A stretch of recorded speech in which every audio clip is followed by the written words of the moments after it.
भाई ये 3-4 घंटे के इंतजार के बाद ये दाना लगे, अल्लाह खैर करे। कम से कम 3-4 किलो का दाना है।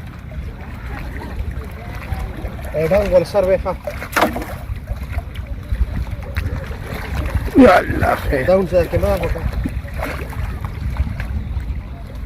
एक तो आप लोग हर जगह पे कचरा फेंकते हो जी, दोबारा छोड़ दियो देखो। और ये बाकी आप लोग कचरे डालते हो ना डैम वगैरह में, खुदा के लिए जब आए जहाँ पर आए, जो सामान आप अपने साथ लेके आ रहे हो, शापर गन वगैरह, वो सारा आप समेट के गन को इकट्ठा करके एक ही शापर में डाल के साथ लेके जाया करो, जिस तरह साथ लेके आते हो। ये आप लोगों की मेहरबानी होगी। ये 4 घंटे बाद लगा वो भी शापर।